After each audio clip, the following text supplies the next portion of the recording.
I'll take it in two folds. Yes. The role of the government. Make sure that at least you have one standard football stadium, which means you have the main bowl, which is the main pitch, and at least two other training pitches in that stadium. Yeah. That way, you've done your part. If you're talking about giving back to the people, empowering the people through sport, that is where to do it. This is 2025. Yeah. Nigerian League in 2015, I'll beat my chest. It was better. We're doing it right, but not to full potential. We are just scratching the surface. Regardless of how knowledgeable you are in football, or relatively not. The people you have with you are the ones that will still drive the project. You won't be the driver to drive the bus. Of course. You won't be the coach, even if you are the coach. Essentially, you need people that are key into the project. Just make sure that you have a clear understanding. In fact, you can see the end from the start. If you can't, then don't bother to start.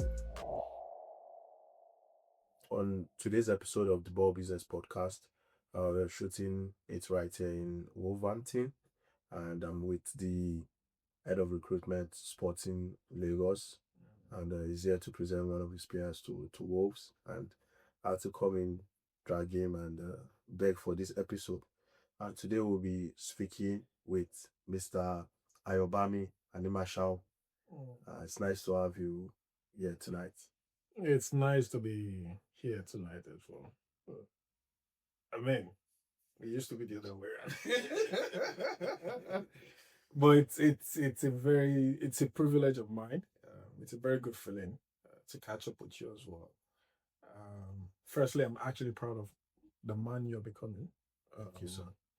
I remember when we were all very young back in, about 7, 8 years ago. Obviously, you were very energetic, enthusiastic, just wanted to pursue. And I dare say you are actually doing great. You are more like a lone ranger. It's not as if you have a massive team behind you, which is what a lot of people don't understand. But for you, you just seem to have a clear understanding. You have that clarity of purpose. And kudos, to you for how far you have come. And I'm very positive about how far you're still going. So don't ever stop pushing. Thank you so much. Don't doubt yourself. You've come this far, you can go further. So thank you so much. And I'm also happy to be on the podcast with you. Yeah. For context sake, he's my mentor, and far back 2017, I was opportune to intern at the radio station where he produces a sports show. And if you see my LinkedIn, you will see Inspiration FM. I still kept it there. Oh, really? Yes, it's still very much there. And I'll share it on mine. I still kept it. So thank you so much.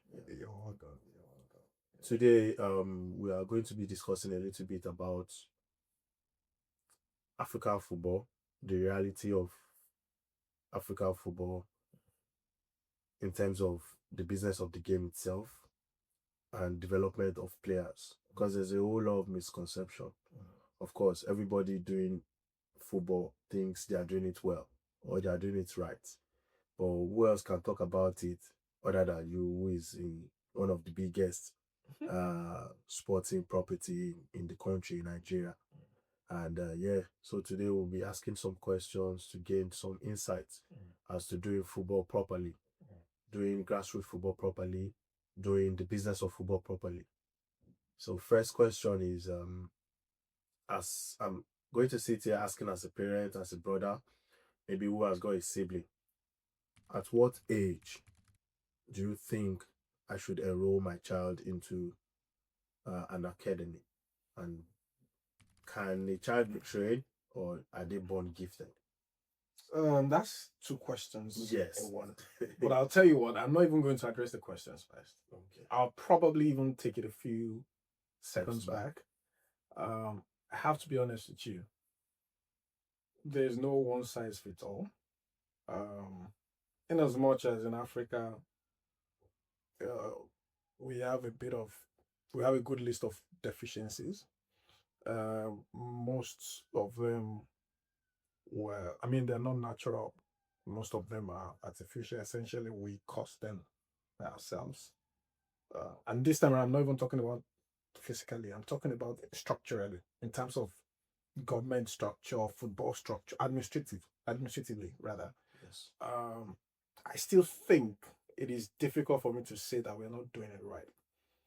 I think it's just a case of we not realizing the potential that we have and feeling a little bit, not even a little bit, feeling very comfortable with what we're doing. Because at the moment, if you check the FIFA transfer, what's it called, magazine, the last edition I had was for 2024. Yeah. Africa is the second largest continent that is doing intercontinental transfers in the world, behind South America. Obviously, Europe would have been first, but because most of their transfers are still within Europe. But for Africa, we've done it exceedingly well. No disrespect, but even some of the other continents that seem to have a full grasp of it, they're not doing as much as we're doing. Talking about the North Americans, Asians. So we are doing it, and I think we're doing it well, but we are just scratching the surface. Do you get? So in that sense, I think it is important for everybody to probably take a few steps back and look at things from a broader perspective so that we can understand the amount of talent that we have and the potential that God has given us. Hopefully, um, we're on the right path at Sporting Lagos. I'm so happy about the project. And huge thumbs up to everybody that is part of it, starting from the top to the bottom. There's that sense of alignment to the purpose and objectives for which the project itself was set up in the first place. So my point is, I hope that other academies can start taking a cue from us, and in no time, it's going to prevalent across Nigeria, across Africa, how it should be done, so that you can maximize the potential of not just the project but even the players. Um, but I'm hoping we can actually do that. Now back to your questions. Yeah. At what age should a kid be enrolled to an academy? To be honest, In the African sense Set of of- things, yeah. yes. I would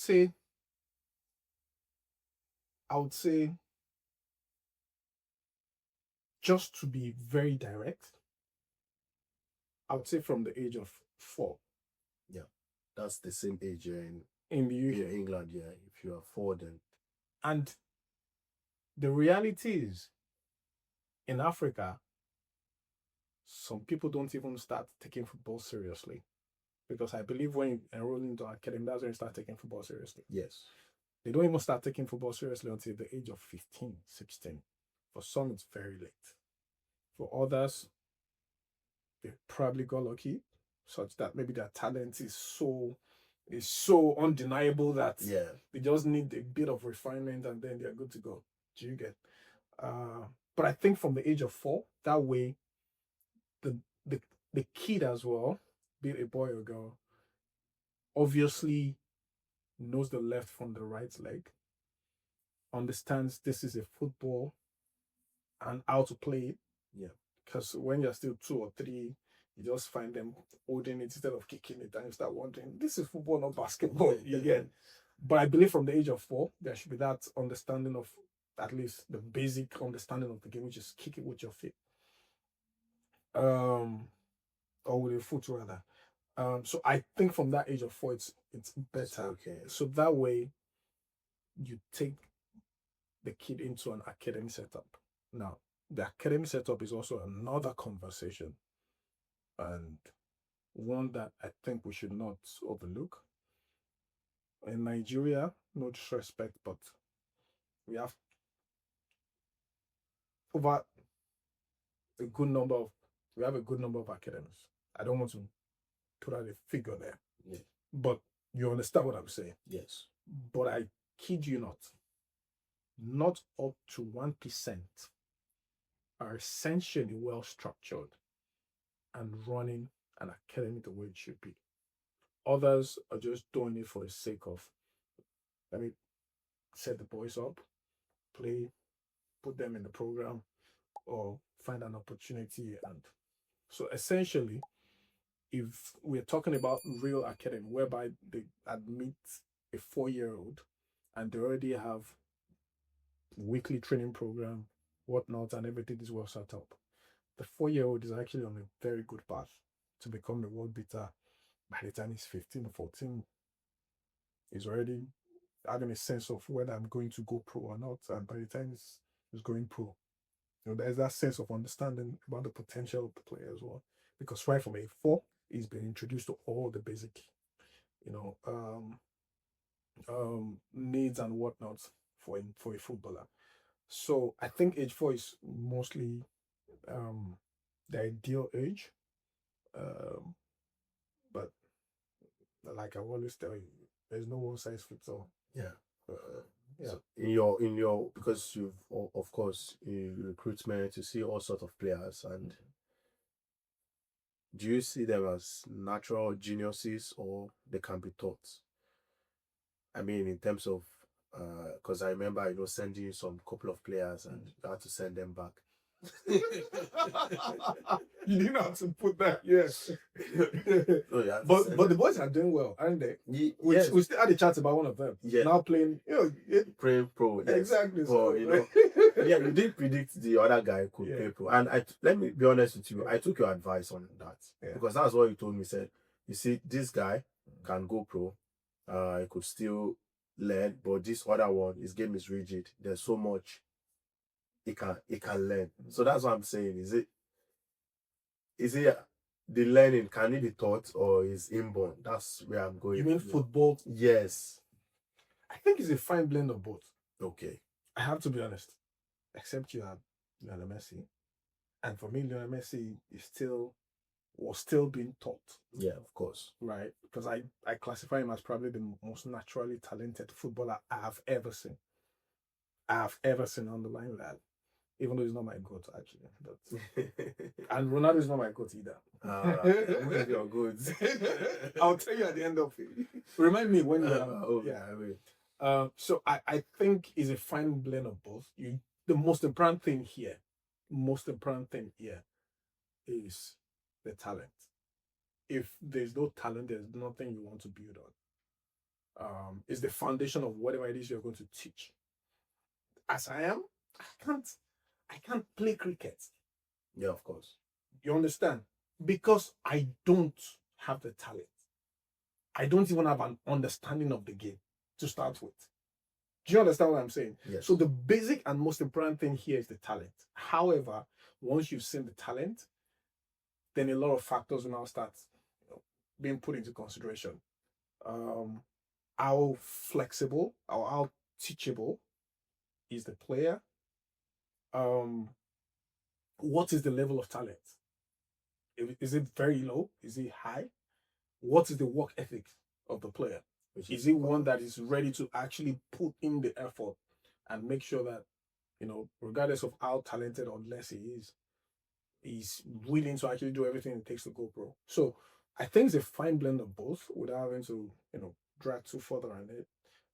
Once you're able to see the talent, then, which is why we actually do trials when at sports in Lagos, regardless of how talented you are, we still invite you over and then put you through some process to understand, are you coachable? Can you be refined? It is that process that will inform us whether to actually bring you on board or not.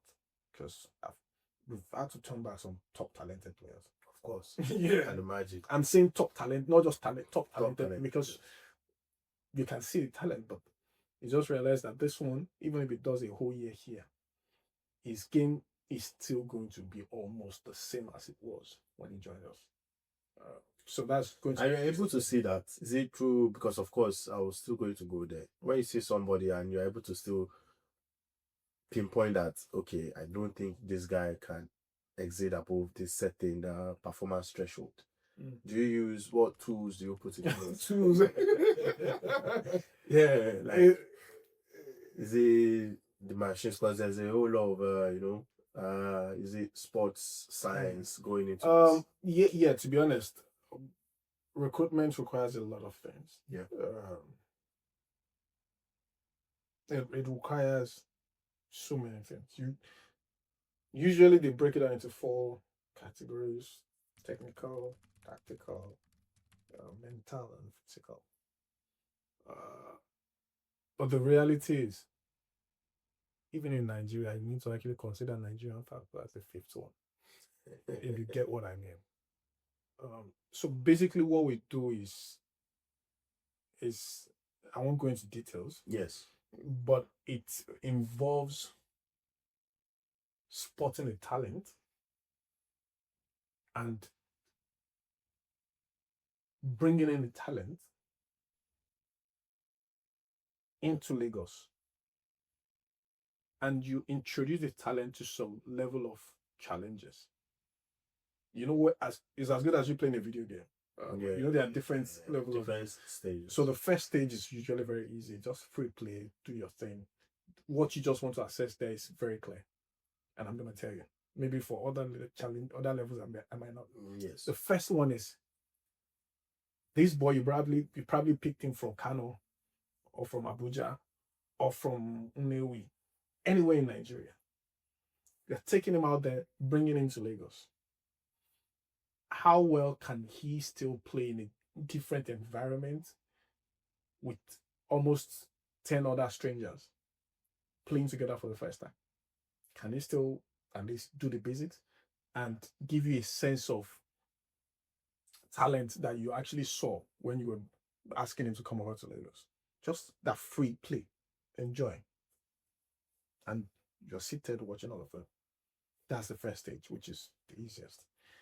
Over time, you now start introducing different levels of challenges. Some football related, some off field, just to test a lot of things about the player. And at the end of the day, you have a decision to make, because for each stage, you are recording the outcome. There's a benchmark. Of course. Well, Sporting Lagos Academy is an elite academy. Of course. Yeah. Elite. And I'm underlining the word elite. So obviously, anybody that is, I used to tell them, if you in the academy, Sporting Lagos, no, then. Yeah, what I'm even saying is, you have a bed space. I can tell you for a fact, and I'm not bragging. That's how I tell them. I'm not bragging. You have a bed space at Sporting Lagos. The reality is, at least, barest least, 20 other players were considered before the decision was made to bring you. Do you understand? So that means you filling that position means that at least you are better than 20 other players that we've had to assess. So don't come in here and start feeling relaxed or whatnot. Obviously, we've seen something, but you also need to justify and then push yourself. So my point exactly is that we introduce them to certain challenges and we record the outcome. And at the end of the process, we consider all of that. Football factors. Assessment. Yeah. Non-football assessment. We combine everything together and then make a decision. Wow, that's really well detailed, because I remember doing English FA Talent ID 101, and I could remember those 4 quadrants that you spoke about. But now we'll move into the business side of football in terms of investment on each player. Yeah. I understand the Nigerian sense or African sense is you get a player, you develop him, and export him to Europe. Anywhere in the world. Yeah, it could be South America. Or anywhere in the world. But if that business model, which is the most popular one, why do you think people are not considering our local leagues even before thinking of taking players outside? Is it because of the investment on the player, or Because That's a, because how do we do, when you take all the talent to develop? You've answered the question already. Yeah. But it's not all academies. Of course, it's not all the top academies that are spending even 1% of what you're spending in Sporting Lagos. But when you speak to an academy or when you try to consult for them and say, you know what, even start from somewhere. If your academy cannot supply the elite clubs in Nigeria, what's giving you the assurance that your player is, of course, maybe they are good enough. I don't want to, talk down on any player. But for me, that's the way I believe maybe a part of the business model should work. Sell these players to, your local team or even go to Ghana or Ivory Coast. The thing is, if this thing goes up, anyways, I'm ready to chest anything. We don't have a league. Google my name. Okay, here's the thing. The funny thing is, you Google my name, a lot of things will now pop up. But people that know about the Nigerian league, yes, I mean, call people. Yeah. Ask them, just mention my name. Of course. Whatever they tell you is the truth. If that person even says it doesn't know me, it's fine. Right? But people that know me, they will know and they will tell you categorically in caps lock that Ayobami was a huge, huge fan of the Nigerian league. Bro, I devoted nearly 10 years of my life to Nigerian league. Nearly, I did, yeah, 9 years and a few months, hoping that things will get better. At the end of the day, I would gladly tell you that this is 2025. Yeah. Nigeria League in 2015, I'll beat my chest, was better. Wow, that's a bold statement. Yes. Nigeria League in 2015 was better than it is now. Wow. So the point is, the market value is not there, right? And even if I'm just saying, because you have so many academies out there as well who do this, whereby they just put the boys together, they don't even pay a dime, they even collect money from the boys to buy football, to buy water, whatever, essentially to run the academy. So that means essentially they are not using their own money to run the academy. Even those kind of people will still not do or set up their academy with the hope of selling to the Nigerian league. Of course, that's what I'm saying. Exactly, because the market value is not there. What I'm simply saying is,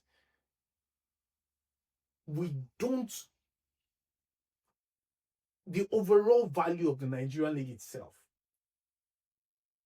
is not worth anything that anybody would wake up Monday to Sunday and want to aggressively chase to transfer players to.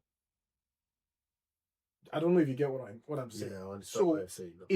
It's now takes us back to how we got there, which is obviously a lot of factors, but chiefly is administratively. I think we are just running a charity as a league, as opposed to what you'd rather get.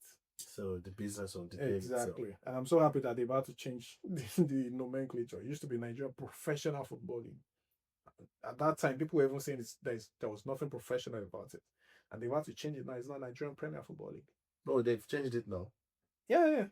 Oh, it's not professional league anymore. It's now Nigerian Premier. So the point is, administratively, we are not there. We don't seem to have a full grasp of it, and that is also likely down to the involvement of government. Ranging from the league setup to the club setup. It is never going to give us the full potential of what we should be having as a league. Nigeria has a population of about 200 million people. Yes. What that tells you, and by the way, Nigeria also has a very good football culture. Maybe not in terms of fan attendance, but at least we have a very good football culture.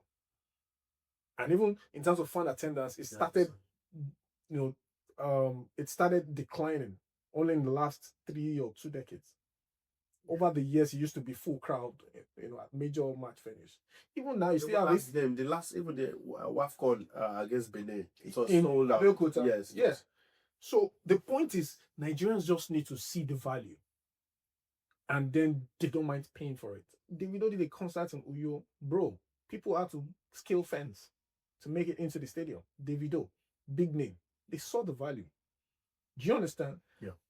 A certain Ahmed Musa, a Nigerian football legend, played last season in the MPFL. Every away game, fans would always come. Maybe not to full capacity, but people who knew that Canopilas were coming to town, at least for the sake of catching glimpses of Ahmed Musa. After the game, they will start, pictures and whatnot because they saw the value. So my point is, that should have been a pointer to the organizers. How about we just Brownie Day did it? But he later complained. No, no. So my point is this: he would complain because obviously he saw it himself as well. Yeah. But this is my point. You had Brian Day, Ahmed Musa. Imagine actually having like 5 or 6 others, of them, yeah. and they are scattered across different clubs, bro.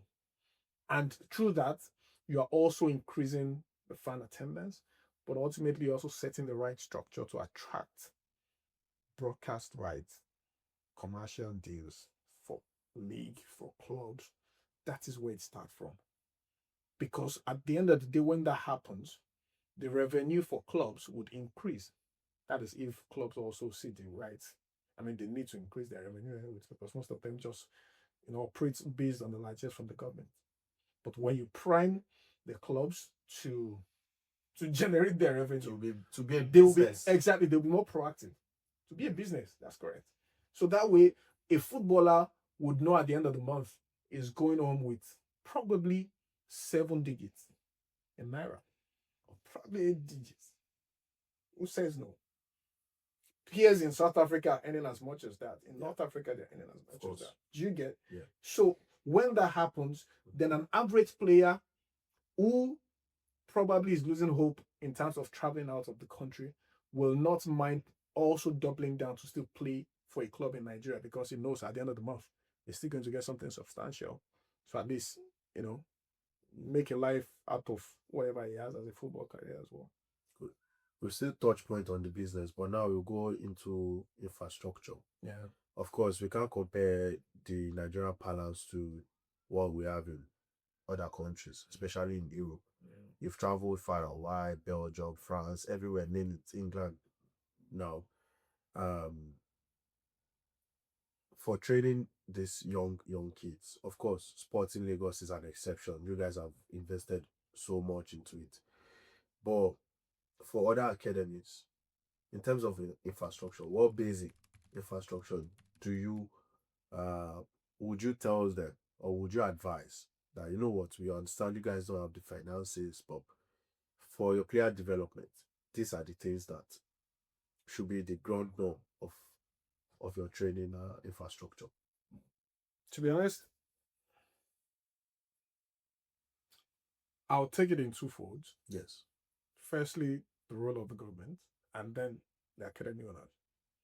If government can actually do this and do it well, just make sure that for every state government, make sure that at least you have at least one very good football pitch. Sorry, I take that back. At least one standard football stadium, which means you have the main bowl, which is the main pitch, and at least 2 other training pitches in that stadium. Yeah. That way, you've done your part. If you're talking about giving back to the people, empowering the people through sport, that is where to do it, how to do it. And I'm not talking about some old stadia that are still there and the surfaces are gone. Yeah. Footballers don't like sliding on those surfaces because they know they will have what they call monkey ash. Yeah, bruises. Do you understand? Yes. So if governments can actually do that, they've taken the burden off most of these academies. Because let's be honest, like I said earlier, the football market value in Nigeria is relatively low. So even academy that is just trying to start up cannot meet the standard I would strongly recommend, which is what? Get your own football pitch, have your own structure in terms of hostel. So essentially, the accommodation would also help you to nurture these players, especially off the field. Off the field in terms of video analysis, in terms of feeding, in terms of gym, in terms of recovery, in terms of education. Do you understand my point? Yes. That would be my standard recommendation. If you can meet that, I think you're off on a good start, off to a good start rather. But if you cannot, then you can start renting pitch from that stadium constructed by the government. Do you get what I'm saying? Yes. Pending when you've done a couple of transfers, you have enough to build your own football pitch. Outside of football pitch, whether you have your own or you're renting, that aside, make sure at least you have a decent hostel accommodation. Make sure you are feeding your players. And this is why. Two things. Most, I'm not saying all, most football talents, top football talents from Nigeria came from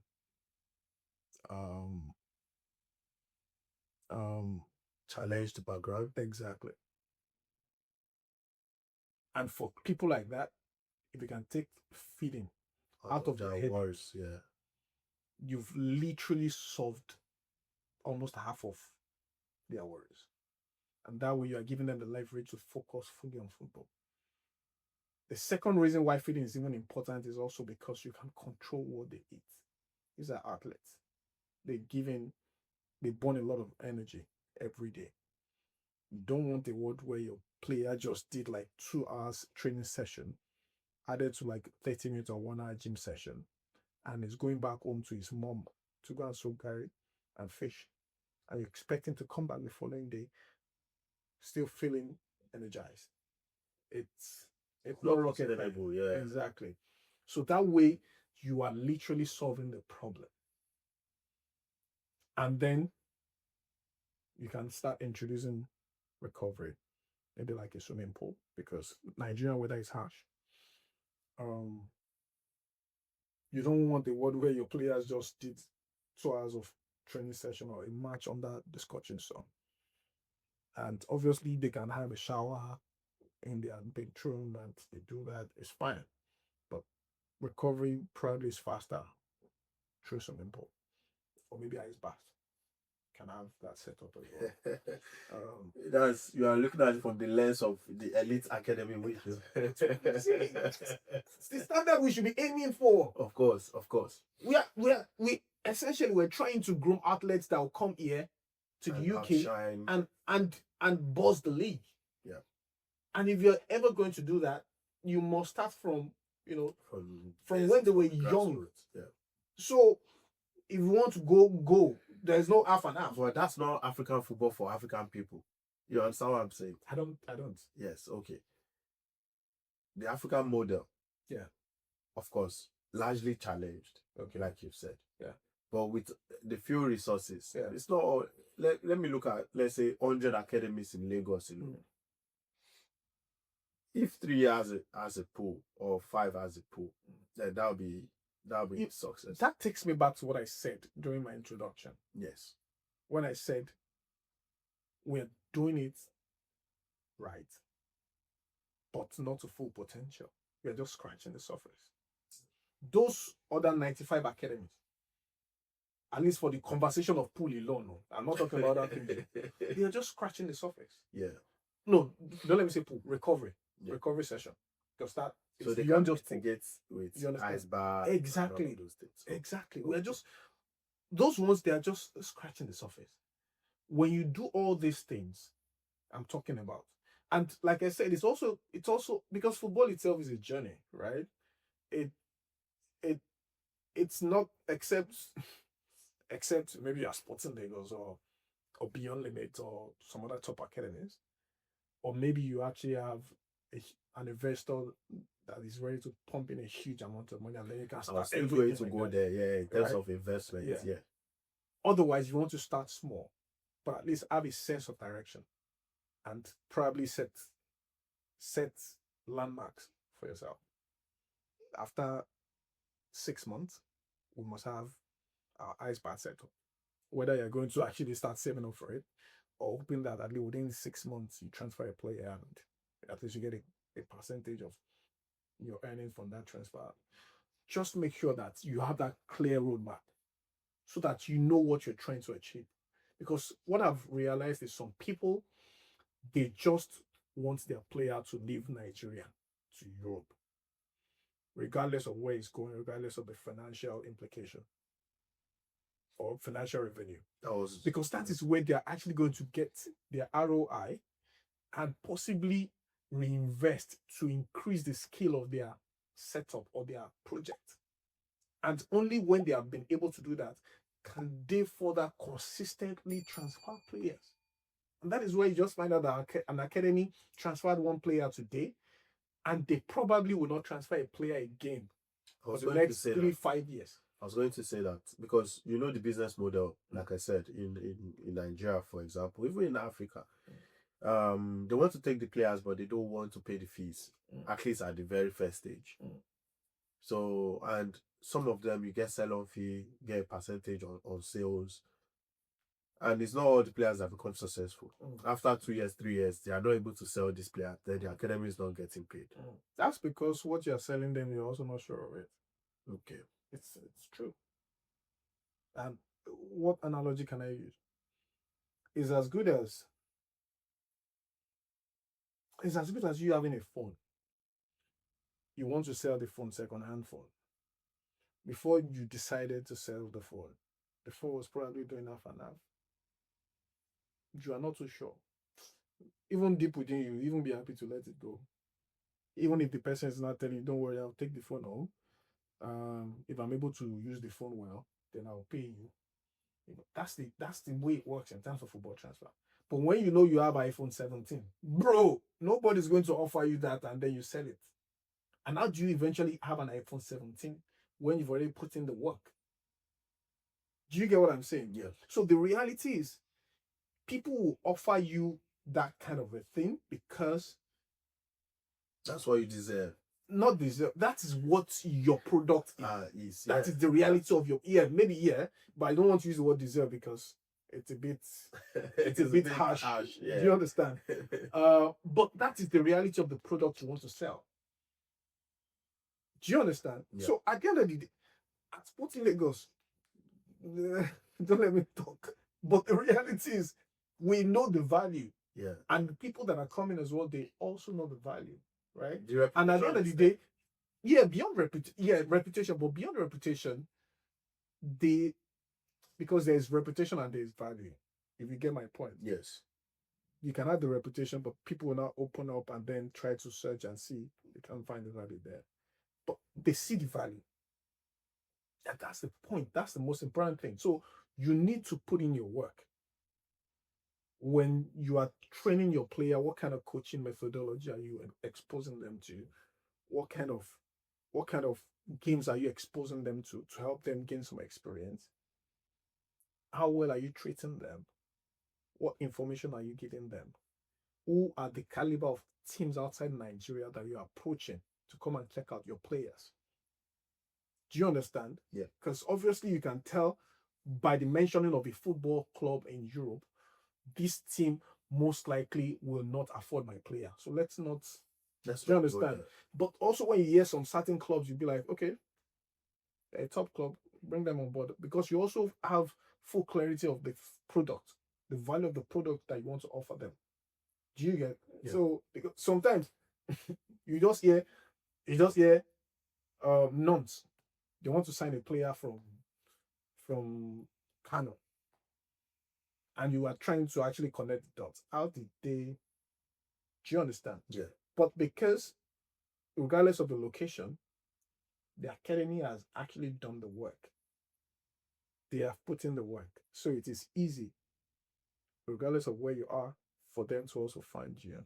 Especially in this age of so many platforms where you just put the games and clubs from Europe or anywhere in the world, go on there and then they see the player and then they pick interest.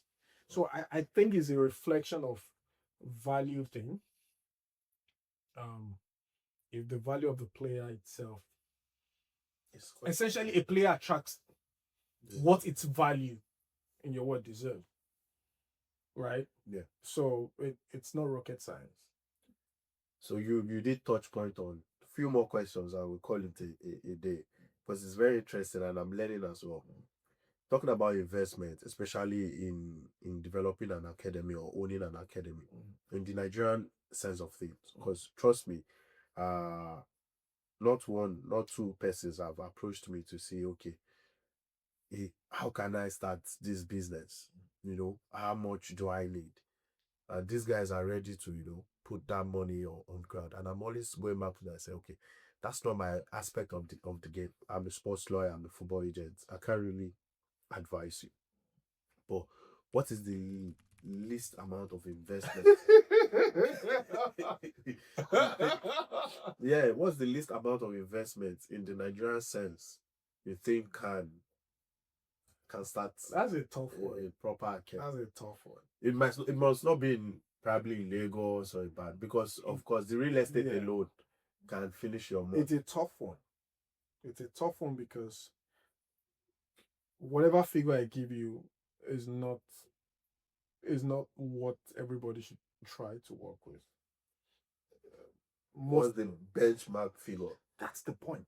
Okay, wait now. If I tell you, oh, 20,000 naira will start, that's not possible. It can, because people are using 20,000 naira to start a team. That's the reality. Like I told you, some people would set up the team and it is the player that will be paying the coach. Yeah, you are coming to train today, bring 1,000 naira. Do you understand? It is the 1,000 they will add up to buy boots. To buy ball, to buy equipment, to buy slalom poles, cones, whatnot. Yeah. Probably even they will add it up to rent the pitch, buy water. They will drink during training, pay referees for friendly games. Yeah. So 20,000 can. Yeah. But my point is, usually I tell people if you want to start a football project, money is not even the first thing. Money is not the second thing. Wow. Money is probably not the third thing. Maybe the fourth. The first three things. Firstly, how passionate are you? Passion About the project. Okay. Not football. Yeah. Some people don't know so much about football, but they have that doggedness that whenever they start, they must see it to the end. They must see it to the successful stage. That doggedness, how passionate about you about starting something and wanting to see it succeed. Because trust me, beyond money, you need, even before and after money, you need that. Secondly, what kind of team do you want to set up? I mean, people do you want to set up with you? Because regardless of how knowledgeable you are in football, or relatively not, the people you have with you are the ones that will still drive the project. You won't be the driver to drive the bus. Of course. You won't be the coach. Even if you are the coach, you will not be the one doing the massage or whatever. So essentially, you need people that can key into the project. That's the second thing. The third thing, I think, is still going to tie to money. Yeah. How deep is your pocket? Yeah. So money comes in third. Yeah, maybe third. So the depth of your pocket. I'm not talking about the startup now. Yeah. Don't get me wrong. Though. It's the continuity where the money is coming from. Exactly. The source of exactly. So it is important. Those three things, I think. Then after that, you can now start talking about the actual amount, and that would also be influenced by the direction the visionary wants the project to go. Like I was saying I met someone yesterday. He's Ghanaian, and he's saying he wants to go and start up a football project in Ghana. Like that's fine. He lives in the UK. Like, that's fine. Go for it. But rest assured that whatever it is you want to do, just make sure that you have a clear understanding. In fact, you can see the end from the start. If you can't, then don't bother to start it. So what that tells you is that when you can see the end, then you can start drawing the roadmap to get there. So that roadmap is what will now determine how much you need for a startup. Maybe your roadmap will make you in the first 1 year only just have a training place. your players can come from home, they can feed themselves. Do you understand? Yeah. That way, you know that what you need for startup is just rent a pitch, buy football and some equipment. Do you get? Second year, you now say, okay, we want to probably get a hostel or get a team bus or register for tournament. You know, then you can start including that into the second year operational cost. Do you get? But for startup, it varies. It depends on So would you consider football investment a good investment? good. Is it a good investment? Would you consider it generally a good investment? Investment itself it's difficult to tag anything as a good investment. Of course. Except maybe gold. And gold and expensive stuff like that. If you do it well, if you do it properly. Yeah. Then I agree with you now. Okay. If you do it properly, it's a very, very good investment. Okay. I'm stressing on very, very because that's the joy of it for us at Sporting Lagos. Sometimes I go to the camp and I see them and I'm like, I should come to your camp when I'm yeah, please, you should. Yes. And I see them because we have first time we have at Academy. And I see them and I'm like, so without Sporting Lagos, probably these people won't be here, obviously. Of course. But the sense of direction for them will not be as clear as it is now. Maybe it will be in a better place, I don't know. But at least you have an assembly of multiple people, up to like, don't let me give you a figure, a lot of people. And you can tell that because there is this clear direction, everybody's aligned. And they are also keyed into it, and they are also picking themselves up, and they're getting their deals, and their family is getting happy. The project is also, developing further. So that for me is very important. It is. I can't. There's. I can't. There's exactly. I can't overemphasize it because it is just what is the feel that keeps, pushing us to go further. Just 2 months ago, we had 2 players. I was told that we're even the only academy or the team that had more than 1 player in the Nigerian under-20 team that played at the World Cup. I didn't know. And it was, even our founder he couldn't hold it back because that was one of the key things he said when he was announcing Sporting Lagos. That, listen, we want to start a team that is going to, a generational club that is going to constantly multi-generational club rather, that is going to constantly produce players to the national teams. And we are doing that confidently, meritably. And that is a thing of pride, for us. So essentially, once your project can have that sense of direction, it helps a lot. Which is brilliant. Yeah, which is very, very brilliant. It is. Because that way you're also taking people off the streets. You are just, I don't know how best to. It's a CSR fused in business. Exactly. Bro, if you can do it, football is a very good business. It is. Brilliant. If you can do it well, it's a very good business. So this is going to be my final question, in which we'll use to cap this. Then you tell us who is your goat, because I myself I know since I still don't know who is your. You can never guess right. You can never. If I give you, I know you're an Arsenal fan. If I give you 10 guesses, you're an Arsenal fan. I'm correct, right? I'm a Sporting Lagos fan. Okay, yeah. A Sporting Lagos fan. Yeah. Well, I don't know any legend from Sporting Lagos. Maybe Akot, the goalkeeper. He's the most popular Sporting Lagos product, in my opinion. Are you serious? In my opinion. Well, true that. You might be right because he's young and he's achieved quite a lot. Yeah, you're quite right. He's probably the most popular Sporting Lagos player for now. Yeah. And I know he's not your goat, at least for now.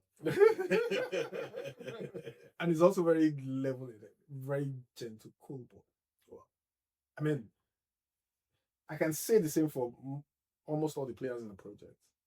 Akot is obviously one for the future. Yes, he is. But he's also one for the moment. for this present. So he doesn't let all those hype Noise. and whatnot get into his head. Sometimes I'll just come into the camp, I'll just see him. He's just busy playing video game. Good morning, sir. Good morning, sir. That's all. And you're like, bro, you're a super Eagles player. Yeah. Do you get? Yes. It doesn't let that get into his head. He's a very consummate professional. And I can't wait to see, what the future holds for him, especially when you consider the fact that Nigeria, we've been lacking a, a reliable pair of hands between the sticks over the last few years. One day it is Akwe, the other it is, who. So I see him seeing the challenge. And from our end, we are also backing him, putting him in the right place, introducing him to the right people, and ensuring that he's also getting himself ready for the big opportunity. He's had one single appearance, kept a clean sheet, finished. How about another one? How about another one? How about another? So, yeah, Akos is probably the most popular now. So you're probably right, but it's not my goat. I know, of course. So who is your goat? Ah, okay. My goat is one that will probably start a debate. A lot of people would have a lot of things to say about him, but I'll tell you what. Most people who know football would understand he played football during an era when there were so many greats, Mm. and was able to still stand tall. Um, he, he, he, some people would argue that he refined the position he played and made it more accustomed to the reality of the time. And I tell you what, not until maybe the advent of some other players in that position, Yeah. all through his playing career, and even after, a lot of people started trying to mirror his style of play. He's a legend not only for the club or his country, but a true legend of the game. One that You are really selling your goat. one that regardless of what club you support, if truly you watched him during his time, you won't help but to allude to the fact that he wasn't great. And because of my personal bias, because I remember back then, people said I look like him, and then I was trying to play like him. I'm talking about some good years back. Then I realized I can't play like him. The standard was too high. But yeah, he was such a remarkable, footballer. And yeah, there's no other person, but I'm not telling. I know I'm not saying all these things. You must tell us, please. You're not just telling me, you're telling everyone watching. Please. I'm sure that's why they are still listening to you. Well, my goat is, to be honest, if you follow me on socials, you will know. I don't. I think that would be the clue. Go on my socials, check my TL. Okay, so what's your Instagram? Yeah, my Instagram and Twitter is Ayo Animasahun. Ayo Animasahun. Animasahun is spelled SAHUN, not SHAUN. I'll put it on SAHUN. Put it on the video. I'll put it on the. Just go on my TL. I'm sure I must have talked about it this year. Most likely on my Instagram and possibly also on my Twitter. Okay, good news. If you're an agent and you are planning to write this next FIFA agent exam, if you predict the goals correctly, we are going to give you our book, which is 398 FIFA agent past questions with 25 key concepts. We'll give you the book. The book is worth £100, and if you can guess the goals correctly, I'll give you the book for free. Thank you for that. You're welcome. So last question and last advice for anyone in Africa, be a player, be it an investor. What is just that one thing that you tell them and you should linger in their mind whenever they want to make any decision or anything? What's in that one word or one sentence? Don't do it because people are doing it. Good. In Africa, Yeah. don't do it because people are doing it. Do it because you have strong conviction that this is how it should be done. Wow. Because that is why we are where we are in Africa. Because you find people doing it, just assembling 11 players or 20 players or whatnot. Thank you so much, sir. So, yeah, that would be my pattern word. Don't do it because people are doing it. Do it because you have a very strong conviction. Yeah. God bless you, sir. Thank you so much.